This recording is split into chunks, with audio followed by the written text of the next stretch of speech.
Good morning, everyone. Welcome to Tuesday Live, a special edition today, as we have some specific things that we want to talk about and introduce something to you that we believe is very important here at Open Door. I'm with Pastor Jay, our campus pastor at Bertie, and one of his attendees there at the Bertie Campus, Timothy Hess. And Pastor Jay today, he's going to introduce our guest, tell us a little bit about it, and then we'll talk about what's going to happen. So, Pastor Jay, I'm going to turn it over to you. Yeah, you already introduced briefly Timothy Hess, who's a certified grief recovery specialist. Let me back up a little bit and kind of tell you how we got to this point. Within our own church at the campus in Bertie, I had recognized a need for people who were going through a grief process, as it were. I've had a couple families within the church who have lost loved ones, immediate family members, and that's a big deal. But then as I saw people who marriages were not going well, they were separated, some going through divorce, people were losing jobs, and the list goes on and on and on, I realized that there was a great need for somebody to help counsel, minister, help those people through it.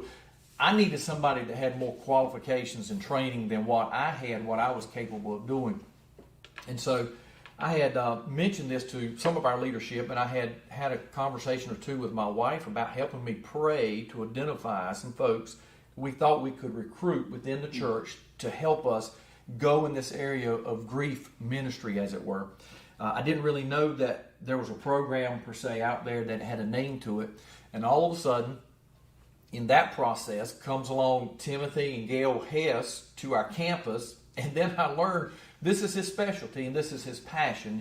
He's got a story like all of us have, and all of a sudden we began to talk and had a mutual desire to be able to minister to people in this area of grief, and so that's kind of how this whole process got started, and this is why we're moving toward the direction where we actually launch a grief recovery ministry at the church. Okay. So you want to tell us a little bit about yourself? Is that where we should start? Yeah, I think it's a good place to start. So we can find out a little bit more about... Tell us a little bit about Timothy. Okay. Good morning. Yeah, good morning. Thank you for the invitation today. As Jay mentioned, he and I have been talking for many months about what this ministry might look like and what would be helpful to our church members.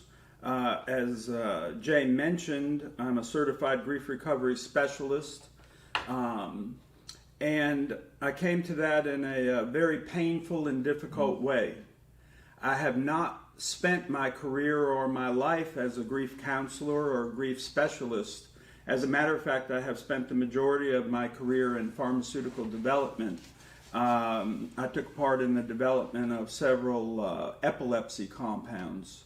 And that work I considered my passion, my mission, what God had given me to do, the mind that I was given, and the ability to do this work.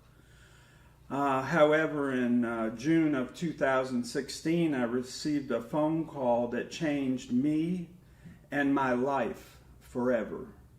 And that phone call was June 23rd, 2016 at 10:40 p.m.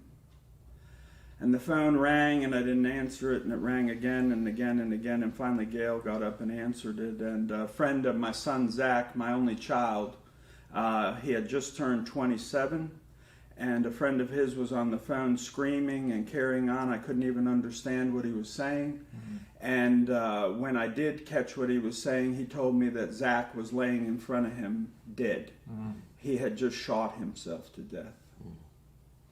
And my son Zach, his teen years and adult life were very, very difficult. He suffered from alcoholism, he suffered from chronic depression, and he refused treatment. He refused help. And I did many things to try and help him, but with anything in recovery, the person who needs the relief and the recovery, they have to surrender. They are the ones who have to be willing to surrender and take part. He was never willing to surrender, and ended his life in that way, and it was simply devastating to me. At that time, he had a 4-year-old and a 1-year-old son, Remington and Ruger, And many you guys have seen them and you know of them. They're a big part of our life and go to church with us, and they're a blessing. But how I got into this work, immediately after Zach's death, my pastor at the time, Chris Idlett, he and I sat and talked a few times, and he suggested that I look into GriefShare and would I be willing to get trained and be a GriefShare facilitator. So I'm a very action-oriented person, and I know that a lot of times if we're suffering, appropriate action is required. We can't just think about it, mull about it. And so Chris suggested that, and I did look into it, and then the Church Initiative organization, I got the required training, and suddenly we were having our, so Zach died in June, and in September of 16, I started the first 13-week GriefShare session at that church. I can't tell you how far outside my comfort zone this is. I'm actually an introvert. I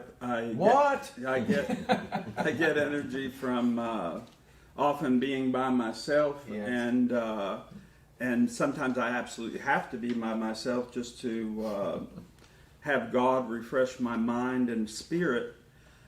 This work is very intense, but it is my passion now, and I truly believe that God has led me to this work. And as Jay mentioned, the many discussions he and I have had together, I feel that this work is my mission, my life mission now, and my destiny. And God, even though I'm an introvert, God has given me a voice for this work. So I have a private practice where I work with folks individually, but I also feel the need and the press to help as many people as possible. And trying to do that one-on-one, that's a very small number of people that I can actually help directly. So a program like GriefShare, and then in the future we will offer other programs here at Open Door, which will be open to our membership and people outside the church. And this GriefShare is open to people outside our church as well. We welcome them. But our passion for this, and now both you, Stephen, and Jay embracing this and supporting it, I think that we can do a tremendous work here to help not only our members, but our greater community here. Good. Yeah, and you touched on several things there in your remarks. One was that suffering requires action. Yes. And what I've discovered through the years personally and seeing other people is when we go through difficult times, traumatic experiences, as it were, we're going to respond, whether or not we respond the right way and find a healthy way to process and begin to heal and recover is one way, is the right way. So many times we don't find that healthy outlet, as it were, and we take actions or respond in a negative way that actually makes our circumstances and situations worse. Absolutely. And, we have none of us, or very few of us, perhaps some medical professionals, psychiatrists, psychologists, even some pastors, may have specific grief training as a part of their education and preparation to do the work that they do, but it's very rare. And most of us have had no grief training whatsoever. In our culture, in this country, we have a set of myths that we propagate, and that's basically our grief education. So grieve alone, time heals all, get busy, replace the loss. These are all horrendous ways for us to deal with or process our grief, and those are the only tools that we have. Right. That's what's been demonstrated to us, and they're not effective, and they're actually harmful in the long term. And then, as Jay mentioned, if we don't get on the right track relatively quickly with help, with support, then we start to rely on short-term energy relieving behaviors. Could be alcohol, could be drugs, could be any retail therapy, any number of things. We know the list is very long, but we're looking for relief. And there is no relief without appropriate action. So the important word there is appropriate. Yes, sir. You know, Jay was asking that question. Why, if somebody's working through grief, I would say that for some that need to hear this message, it's an immediate thing. They just lost something immediately. Yes. But there's a large percentage of people who have lost something and don't even realize that what they're dealing with today is an outgrowth of that. Yes. Yeah. So kind of walk us through those people, helping them. I think if my dad just died or I just lost my job, I identify easily right now. If anything like that happened 10 years ago, but there are things that are going on in my life that I'm not associating the two, how do you help those people, bring them in, draw them in for your assistance? Great question. Thank you. You know, the metaphor I like to use is in our lives, we accumulate grief because we have no real effective way of actually processing it. So we accumulate it. So the metaphor I like is a backpack. And from the time we're a little kid, we have a backpack on our back. And the first significant loss we have in our lives, maybe we have to change schools, we move, family pet dies. Often many of us, an older relative is our first experience of death. So a grandparent or an aunt or uncle dies. And you know, only the myths. We're only demonstrated how to respond according to that list of very ineffective myths. So the metaphor I like is that is our first grief experience, and we pick up that rock, and we drop it in our backpack. And then for the rest of our lives, every grief experience we have, we process it in an ineffective way, the only way that we feel we know how, and we drop another rock in the backpack. So even people who don't feel that they have had a recent loss or a very intense loss, all of us are grievers, and it affects our thinking, it affects our spiritual life. I think that intense grief definitely blocks us from the sunlight of the Spirit. We are so inwardly focused that in our pain that we can't allow God to come into our minds and hearts and help us to move forward in a constructive way. I think that this program and others will offer, they allow us to kind of have a clarity of mind that allows God to come in and begin to do God's work. Okay. So the people that are listening to us, Timothy, and will listen over time, and they consider this, and they recognize perhaps, okay, I've had grief in my life. I didn't necessarily identify it as that to begin with. I'm beginning to see that. You use the analogy with the rocks in the backpack.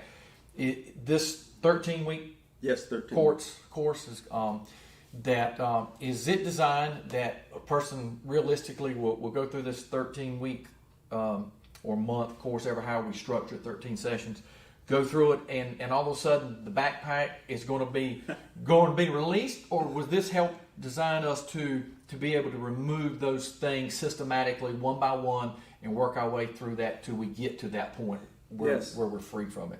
Yes. Again, great question. Thank you. This work begins to give us some tools to think about grief differently.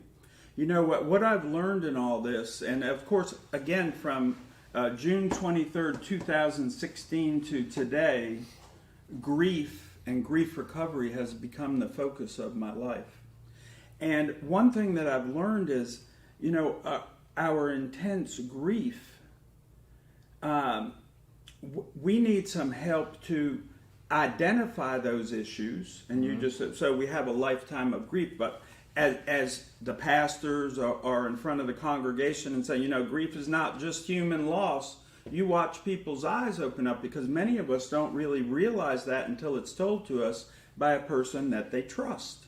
But once they have that realization, they can almost feel that weight when they begin to identify whatever the 8 or 10 top griefs that they have. And then it's like, okay, what do I do about this? How do I deal with this? So GriefShare begins to give us a set of tools to actually change our thinking.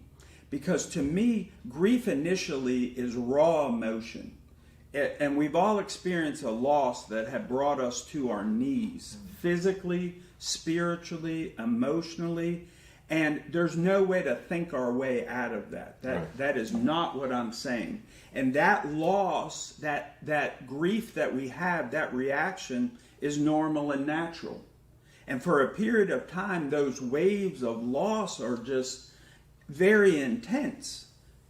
And then they begin to, I will call, and they don't go away because it's still all beneath the surface, but those intense interludes begin to kind of level out. But now we have all this grief that we carry, and the only way that we can learn to manage that is the appropriate actions required to think about our grief differently. And that differently, one of the key components of that is coming to some sense of completeness with regard to whatever loss we experienced. And so when we can begin to think about it in those terms, then we actually have a tool and some hope that, oh, okay, if I work through this in this systematic way and I begin to prayerfully think about it differently, I will feel differently. And that is absolutely the truth and the case. Yeah, and you've touched on it a couple times already. And for me, on a personal level, through our discussions, reading through some of the material, I think the biggest factor for me, the thing that has come to me, is that grief has many faces, many names. It's far beyond just the loss of a loved one, as it were. And when I begin to think in that term, I'm like, oh, okay, I've processed grief there, or I'm still processing grief related to this and this and this. And then to find out that there's actually a program in place that's available to help me work through that, as it were, and get to a better and healthier place is pretty exciting. And then to realize that we have this and we can make it available to anybody and everybody. Right. Mm-hmm. Timothy mentioned private practice, and I just want folks to understand that we're providing this course to people who choose to attend free of charge. Yeah, this isn't a sales for no. Because one of the traps that people feel like they're walking into sometimes is, okay, if I go to that, now they're trying to upsell me or something. That's not what this is about. No, Timothy's true ministry, making himself available at no charge. The church, Bertie Campus, is providing all the materials free of charge to those. We won't remove any excuses or hindrances. We just want people to come, participate, and to get in a much better place, to get healthy. Do you mind addressing a specific issue for me while we're talking? Because it's the number one thing that, for me as a pastor, that I deal with. Okay. The greatest loss that I deal with on a day-to-day basis centers around family or divorce specifically. Occasionally a spouse dies and everybody's dealing with this, but most of the time the marriage dies, and then it's two spouses having to deal with it, it's children having to deal with it, it's relatives dealing with it, it's their friends. Who am I friends with? You know, I've lost this companionship. Everybody is grieving. And for myself, I see tremendous value in those families, helping them identify that. So people, is that a big part of the people that you see come through your practice? And if so, how do they reconcile, okay, this is where I need to be? You know? Yes, I would say the two, loss of life of a spouse is probably the number one, the top incidents of grief that I deal with on a regular basis. And, you know, in an aging community, as we have folks that have been married 40, 50, 60 years and then their spouse dies, that is a traumatic loss.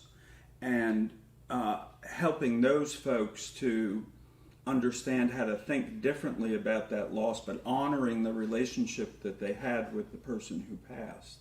So that's specifically marriage. But divorce is number two. And I've had many, many divorced folks come through GriefShare and find it to be absolutely helpful. Again, divorce is grief on so many different levels. And as you just mentioned, Pastor Steve, I mean, it's the level of loss of the relationship. It's the level of loss of stability in the children's lives. As you mentioned, friends, and the couple went to the same church, and now they don't feel like they can do that. I mean, it is devastating on so many levels, and the ripple effect. It is grief. And grief is the normal and natural reaction to a loss of any type. And it does not have to be just human loss. And divorce is one of the top grief-inducing aspects of life that I see on a regular basis. As a follow-up to that, in this season that we're in, it's a long season, okay? Okay, great. But in this season that we're in, there's tremendous loss. There's a loss of normality. There's a loss of, that's the question I get most often. It's dying some now because I think people are coming to the understanding that normal's not coming back, and normal never was. It was just what they were comfortable with. But we're in a season of loss. That's the way I would describe it. Yes, sir. 2 years almost now, 18 months certainly, where so many it's jobs, normalcy, school, community. Can this benefit those people? Absolutely, and pandemic grief, universal pandemic grief. We're all suffering from it. You just mentioned several of the aspects of just the fabric and framework of our lives have just been ripped apart in the most astonishing ways that I'm sure we could never have imagined, thought about. I never did, I will tell you that, and I'm a thinking kind of person, but I never took it. Couldn't have seen it. No, not to that level, but it is grief, and it is pandemic grief. So think about this underlying grief that we all have, this instability that we all feel. What institutions can we rely on? What normal aspects of life can we rely on? Well, something changes every day, or the next thing that's on the news, do this, don't do this. One day it's good, the next day it's bad. We have confusion and fear. Confusion and fear. But when you were framing the question, it occurred to me that is a beautiful example that we can all use as the model of what grief is. So when it first occurred, how did we all feel? It was like, what? And it was confusion and fear, and we and chaotic. You all are pastors, so you were speaking to a lot of people about it, and so was I in the capacity that I have. It is flat out grief at a universal level. And this helps us to think about that as well. Where is our stability? What is the framework that we can rely on that is not going to change? But the thing that occurred to me as you were sharing the question was, at first we had that huge emotional wave that I was talking about in the grief model, right? So at first we're all freaked out. Everything's going crazy. And then several more events, but each event, it seems to affect us not so dramatically because we're reaching this steady state of disbelief, resignation, however many ways we want to look at it. Right.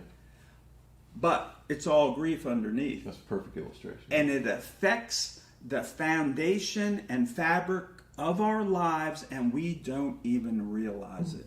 It's like a general malaise. A general malaise. I love that term. It's just this heaviness over all of us, even if we don't acknowledge it on a daily basis. Right. It's present. Yes, sir. So with that being said, and that you said it's global in that regard, which is true, is there anyone who's not walking around that's not processing grief, whether they recognize it or not? I don't believe so, no. And there would be some exceptions, but I don't want to go into those exceptions. Sure. But most of the people that we see and know on a daily basis, I would say yes, grief. You mentioned something earlier as well that kind of keeps coming back to my mind when you open up, and you shared a little bit of your story, your history, how you got to this place, why you're passionate about this, and you mentioned your son and some of the opportunities that he had but chose not to partake of them. And it got me to thinking on this level, if I have grief, I have a responsibility to process that and get healthy and whole, as it were. If I don't want to do it for myself, I should be wanting to do it for the other people in my life, because when we fail to process, Yes. it affects not only us, but those that we are closest to that are all around us. Everyone around us, and it's debilitating, and it's silent, and it's not obvious. But again, you know, a general negative framework of life affects our decisions, affects our positivity. It even affects our relationship with the Lord, because to have that general malaise, it's almost blocking the sunlight of the Spirit. You know, yes, Lord, I believe. Yes, Lord, I'm faithful. Yes, Lord, I'm hopeful. But we still have this feeling, and we don't know what to do with it. Right. You know, one of the Sundays that I first began to promote this at our Bertie Campus, I use a passage of Scripture where we're told to love the Lord our God with all our heart, soul, mind, body, spirit, the whole 9 yards. And I said, when you realize you have an issue such as grief, and we choose not to deal with it and get well and whole and healthy, it becomes impossible to love Him and serve Him at that level of intimacy, because there are things, as you said, blocking the light, you used the terminology earlier, that are interfering even with that relationship. And so it's imperative that we do the work, put the time in, and move forward. Yes, and to each understand our mission. We need to be in the sunlight. We need to be praying for guidance and direction as to what we are to do to serve. But if we are under this general emotional negative blanket, it helps us to actually project that and then also feel what's coming back. Right. So the way you describe it, you use the term early on, and I don't know how to roll this into this conversation because it's broader than just grief. But you said God gave you a voice. Yes. You were an introvert. God gave you a voice, and you have a passion for this. Yes. And I was immediately reminded of Joseph's remark to his brothers, what the enemy meant for evil, God turned for good. Yes.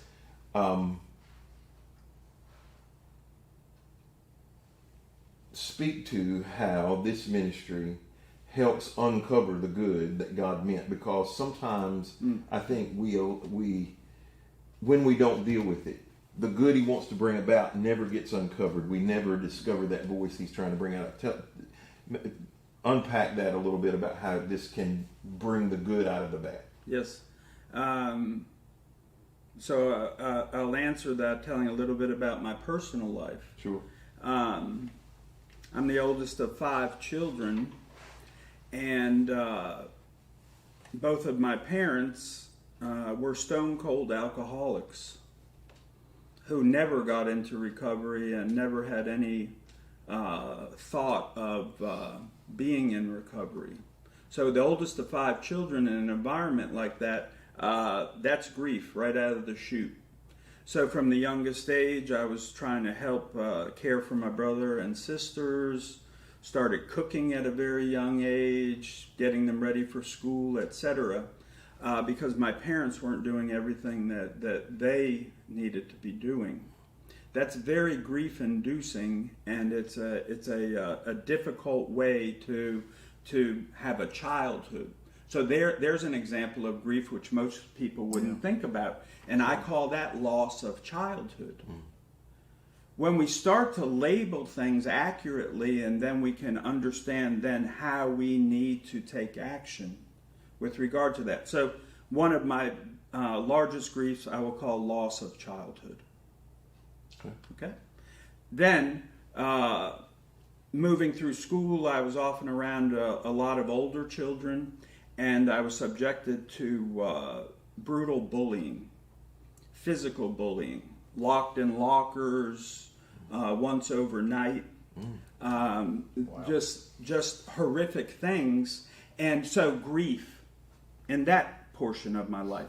And then my son our family is alcoholism is definitely a family disease, a genetic disease. My family background, many alcoholics, and all of them did before their time. So I'm just giving you those blocks of thought. So very difficult sections of my life. This work, this revelation, this work that I do now finally put meaning for me to every single thing that has happened in my life, because that is what's given me the voice. Awesome. I can identify with people who have had traumatic childhoods. I can identify with people who have been bullied. I can identify with people who have substance abuse problems in their lives. I could never see how any of this could be helpful to anyone, and now I see every bit of it. So your point about the enemy thinking that they can just wipe me out by taking my son out, that's exactly what's not happening. Right. That's awesome. But you make a great point in the question itself. So it is imperative for folks to find help and process grief so that they can start to see at least some of the other side of that, how God has still blessed work and will continue to do so. How God wants to use it. Yes, through that. Otherwise, you just stay buried there. And you know, that idea that iron sharpeneth iron, I mean, we don't get formed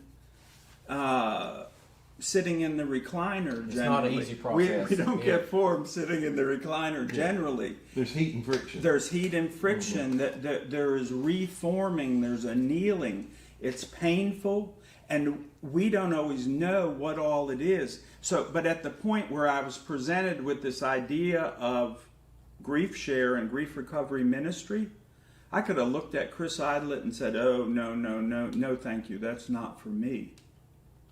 And we wouldn't be sitting here today. Yeah. So for the folks who are listening and will listen to this and say, you know what, I know there's something there. I need to do it, but I just don't want to go through the work. I don't want to experience the pain again, the process. It's in their best interest to do it. Absolutely. They need to push forward and just make it happen so they can get complete relief and healing from that and move forward and begin to enjoy life at a level perhaps that they never will otherwise. It's a freedom. And GriefShare, just briefly, it's a group. And since it's a church group, we all know each other. And if we don't know each other, we get to know each other very quickly. There's a video seminar each week, professionals, so they're pastors, trained counselors, psychologists, etc. It's Christian based. We have a group discussion based on the video seminar and also the workbook homework that we do. This is work. I call it grief work because it's really work. You can't get it by osmosis. So we sit there in the course and we do our work, but then we have to go home and do our work. Right. And then we come back and we share aspects of our work. And there's a healing in the sharing as well. You know, I have found that our intense pain, if we're able to share it with a group of people, it shares that pain with everyone, and it diminishes its intensity within us. One of the main things that grievers want is to feel like they are being heard. Truly heard.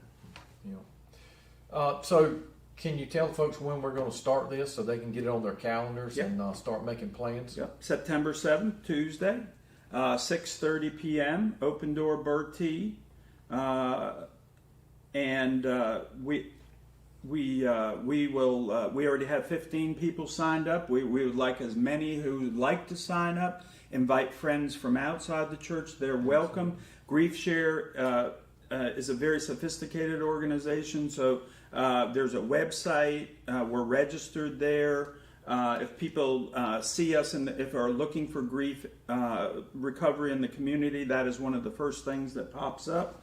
They can put in their zip code and they will find our group, and they can sign up right there, or they can just let Yeah, I believe they can sign up on the website as well. I That's think right. I'm right. I think Visit that's right. opendoor.info. There will be a card there Good.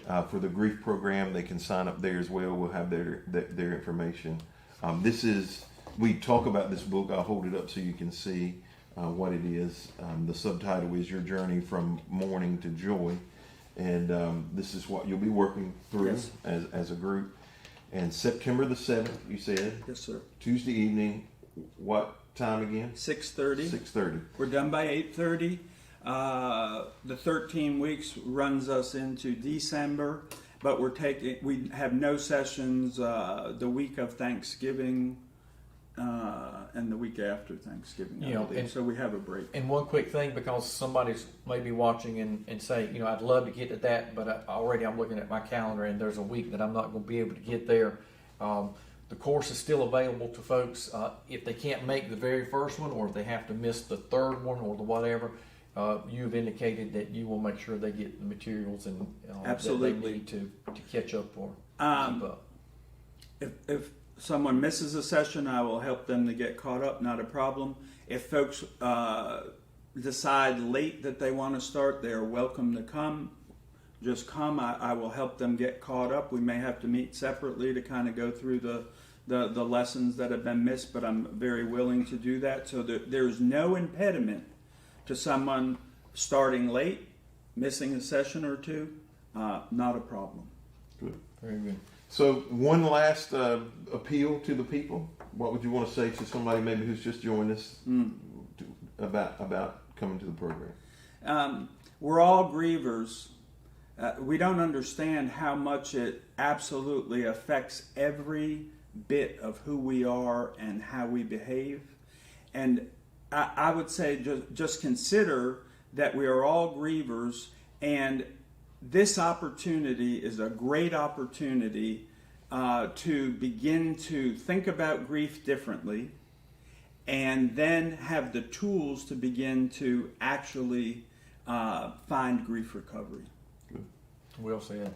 I I would just echo the same sentiments. Don't miss this great opportunity. Yeah. Get in on it, participate. We've tried to move all the obstacles, make it as easy as possible.